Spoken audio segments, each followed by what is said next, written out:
Since our beloved president decided that it would be a good idea to spend 450 million rands on a discussion that probably could have been a Zoom call, let's have our own completely free conversation about the state of our roads. We'll analyze the full scale of the degradation that our roads have gone through and try to explain why this is happening and how or if this can be stopped.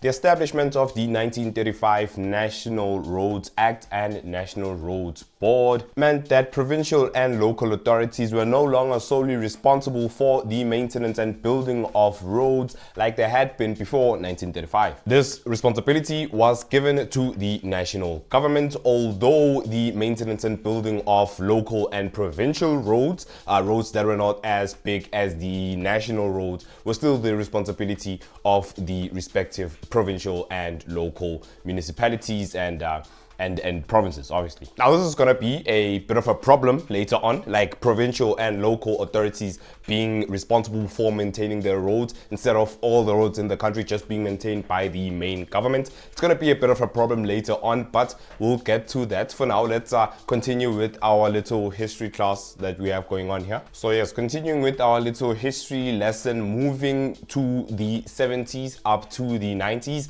This was a time marked by major developments in the country's road network, with the states getting serious about investing heavily into the road network to build national roads around major metropolitan areas such as your Durban, your Joburg, your Cape Town and your Port Elizabeth. So then this is the period when we got stuff like the toll road system to give the National Roads Fund some extra guap so that they could continue building and developing our roads. This was of course on top of the fuel levy that was also a source of funding for the National Roads Fund. And although during this period in the 70s to the 90s the fuel taxes were continuing to increase, which means that the National Roads Fund was continuing to get more funding, it needed some additional funding because those increases simply weren't enough. That's how rapidly the economy was growing, and that's how rapidly the demand for proper roads was growing. This is also the time when we got modern standards and technologies introduced into the building of South African roads, stuff like asphalt treated bases and the idea of the freeway, which is something that was heavily inspired by the American interstate highway system. And while all this development and great stuff was happening with our national roads, it was a completely different story for our provincial and local roads that, remember, were still maintained by the provinces and the areas, the municipalities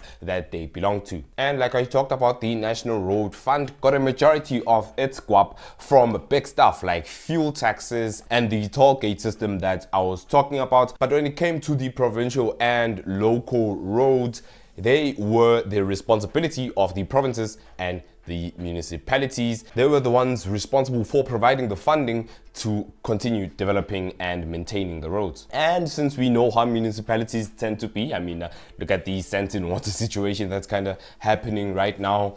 There was minimal funding that was actually going to the management and development of the roads, which led to their degradation. It was so bad, in fact, that from 1975 to 1990, funding for local and provincial roads halved in that time period. So by 1990, you had half of the funding going towards roads that you had in 1975. And in 1975, it wasn't like they were throwing buckets loads of money into it, and it was only getting worse as time went on. And while the budgets for these roads shrunk, traffic flow in these roads was spiking during the same time, which is something that was made especially worse considering that a majority of this traffic that was flowing through these roads was freight trucks. So there's really heavy traffic that needed really well maintained, not even well maintained, it needed well built roads that were built to last in the first place, that would get maintained regularly over their lifespans, both of which were not happening at the time. And because of that, because of the lack of funding and the increased traffic flow,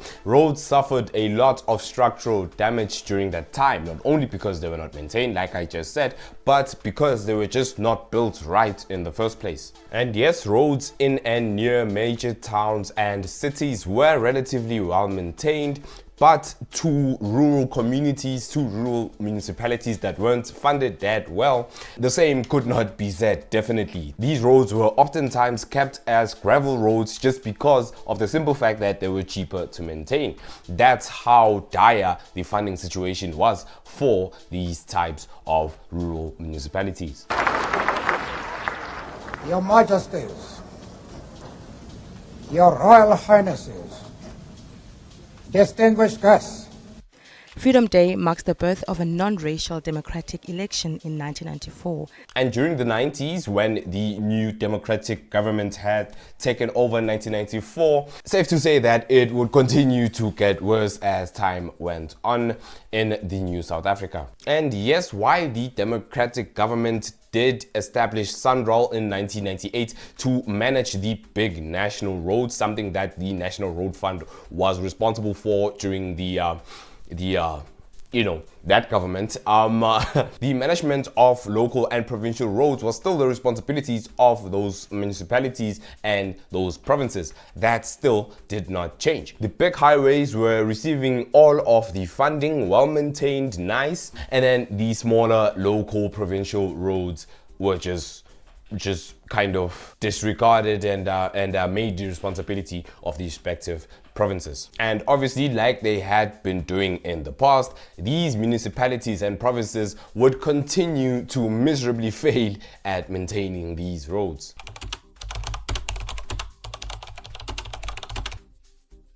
Unlike SANRAL maintained national roads that have a standardized policy for how they should be maintained and how frequently they should be refreshed, no such policy exists for these provincial and rural roads. This means that the maintenance of these smaller roads is kind of like the wild west in a way, where there are no set guidelines as to how they should be maintained. No one knows what they're doing. Everyone is kind of just winging it, which is one of the main reasons why roads in townships, in smaller towns, even in some of our big cities, look like the way they look. No one really knows what they're doing. There is no policy outlining what should be done, unlike what there is for the big national SANRAL maintained roads. Add to this the chronic underfunding of these roads, the lack of resources suffered by local authorities, and just the blatant corruption that runs rampant in municipalities.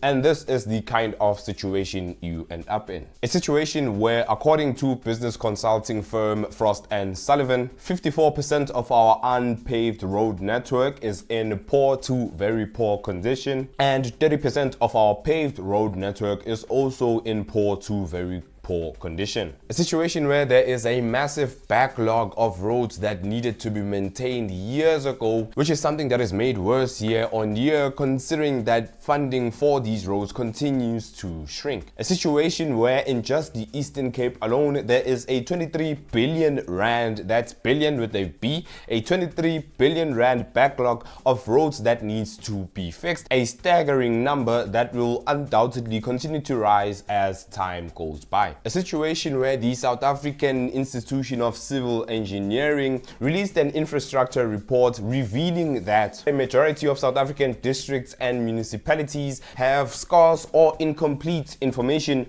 about their roads. Their own roads. They have incomplete and scarce data about their own roads. They literally do not know what is happening to their own roads. It's insanity. It's absolutely insane. And the consequences of ill-maintained roads reach far deeper than just bent rims and shredded tires. Rural development stagnates as a result of a lack of road infrastructure because schools, clinics, all that type of stuff cannot mobilize around the area. Bad roads actually contribute to inflation as food producers have to bear in mind the cost of increased vehicle wear caused by these bad road conditions, something that is reflected in the price that is charged to the customer, which they will obviously increase to cover themselves. The lack of data from the municipal and district level makes effective management of the roads nearly impossible because, like I said, they don't even know what is happening on their roads. They don't know what their roads look like. They're not collecting any data on them. So how are they supposed to maintain something that they know nothing about? So as I wrap this video up, another video converting me from a car channel to a politics channel, No, so as I wrap this video up, I do kind of ask myself the question of if this can even be stopped.